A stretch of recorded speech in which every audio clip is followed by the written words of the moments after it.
Here are my most trusted allies on the server, and this is me, right after they all betrayed me. Yeah, you better believe I was angry, until something happened that I never expected. But first, let me explain how we got here.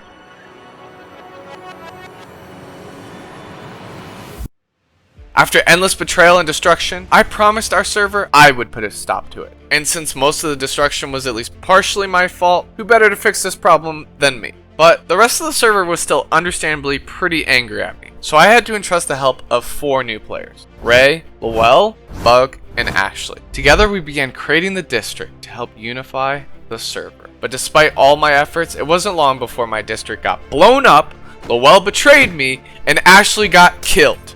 Twice. Not only that, but after killing Ashley, Shadow, the leader of a group called SKThree, declared war on me. Obviously, I wasn't going to stand by and let Ashley's death go unpunished, so I met with Shadow, and after she lied about coming alone, I killed her and every member of her group that attacked me. Although I was only trying to protect the members of my district, it seemed one of them had some doubts. I'm having some second thoughts, Belle. I was promised some peace and order, and war is not peace nor order. And that's what I was promised when I joined the district. Well, that is my goal, and I'm not the one that declared war, right? SKThree declared war on me. I'm trying to put order in place. That's what these restrictions are about. Hold up, what restrictions am I talking about? Well, after Shadow declared war on me, I realized she couldn't be reasoned with. She wanted to take me down so desperately that she had told Ace to come to this meeting, someone who had betrayed her group less than a month before this. So if I could not maintain order through reason, I was just gonna have to use force. But Bug wasn't quite convinced just yet. But I've also heard you've swung first. No, they killed Ashley first. They killed a member of my district first. I wanted to send that message that if they think they can go around killing people because they want to, that's not going to be allowed. And now I'm trying to put rules in place to prevent further chaos from happening. Okay. Even though Bug was still a loyal member of my group, it was clear something had changed. After his talk with SK, it seemed that he might be experiencing some doubts. So I decided to keep an eye on Bug as I began putting some of my new restrictions into place. So, in light of some recent events, it's time for the district to add some more regulations to the server. So I got a little message for people entering the district here.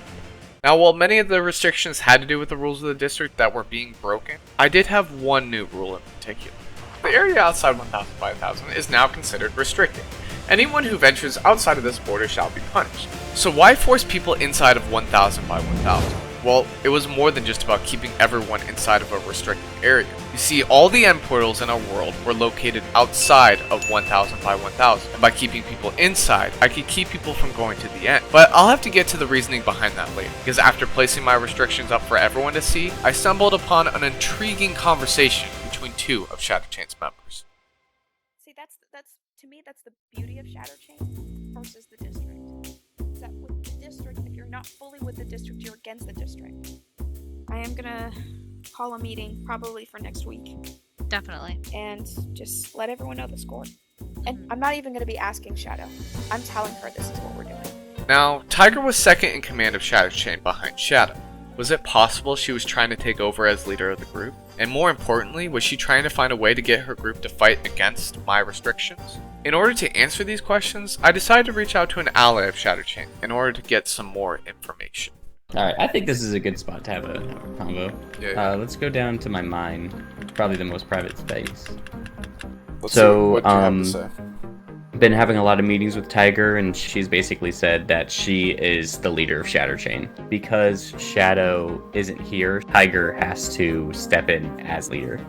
It turns out, after I killed Shadow, she had gone into hiding, and no one had heard from her since. So in her absence, Tiger had taken her place as leader of the group. But that was not the only thing SK had to tell me. You see, while SK was an ally of SKThree, he did not truly align himself with any side. Instead, his goal was to seek out truth and end betrayal. So he went around the server seeking out information. And the last time we had met, he had asked me about the hits placed against both Shadow and I. While Lowell had failed his hit on me, he was able to kill Shadow. While I had heard the hit placed on me was by Ace, no one seemed to know who had placed the hit on Shadow.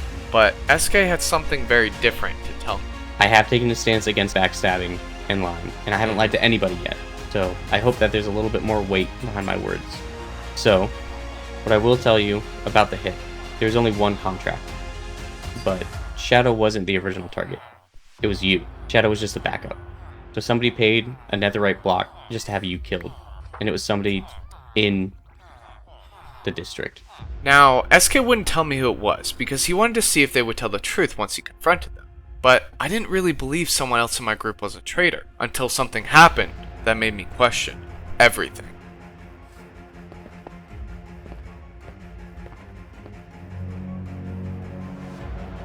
Okay. Okay, I'm headed there. What the hell just happened? After seeing the death message, I knew this was likely the confrontation SK was talking about, so I immediately rushed over to SK's base to find out what had happened.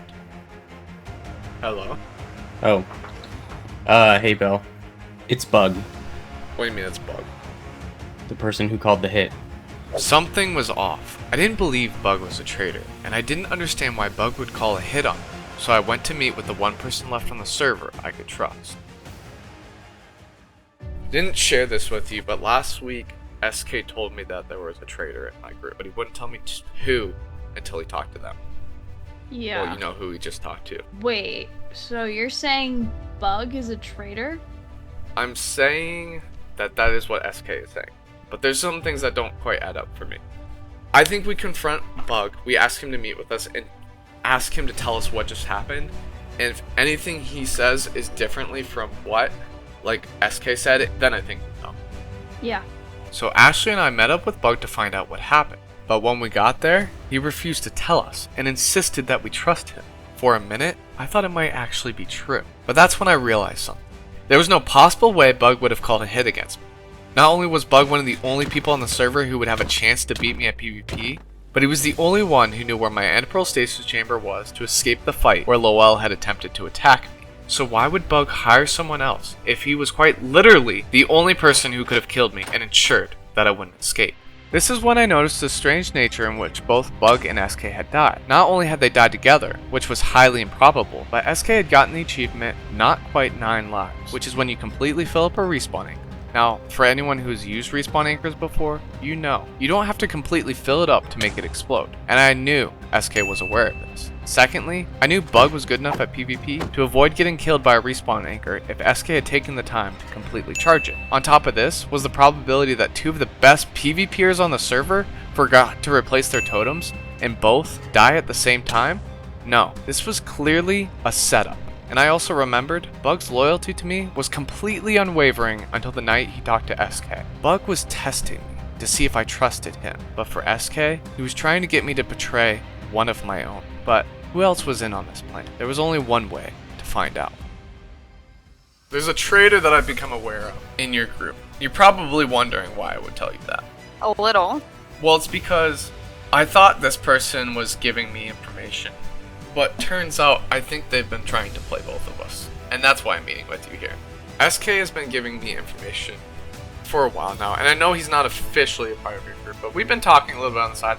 And I truly, honestly believed that he wanted to end Betrayal for a while. But it's kind of become clear to me that he's playing his own game. So why would I tell Tiger this? Because if there was any group that wanted me to betray my own members in order to cast me as the villain, it would be Shadow Chain. So if SK was working with anyone, I knew it would be them. So I met with Tiger and told her SK was a traitor, knowing she would have to call a meeting with her group. If SK was in fact working alone and had betrayed them as well, he wouldn't be there. But if SK showed up, I knew they were all in on it. And as I made my way to their base, my suspicions were confirmed.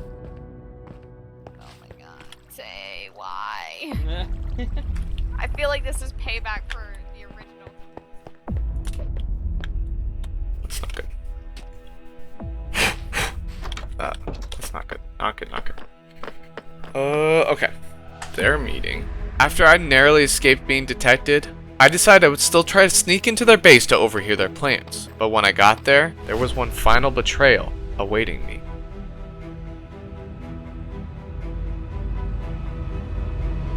SK was not the only one at this meeting, but so was my one remaining ally. Not only had SK lied to me, not only had my own group turned against me, but Ashley, the one I had defended against everyone, was working for them and had been this entire time. Of course I was angry, until it hit me. I was finally free. Ever since the beginning of the server, I had tried to protect people from those that had tried to destroy them, only to be betrayed over and over again. Yet, I kept trying to protect those that were innocent. But after this final betrayal, there was no longer anyone to protect. For the first time, I didn't have to think about anyone except for me. And I was thankful to finally be free of their burden. I was now alone, and there was no one who was innocent. The whole server was now my enemy. If they wanted me to be the villain so bad, then it was time. I got my revenge. You are my enemy. This ends now.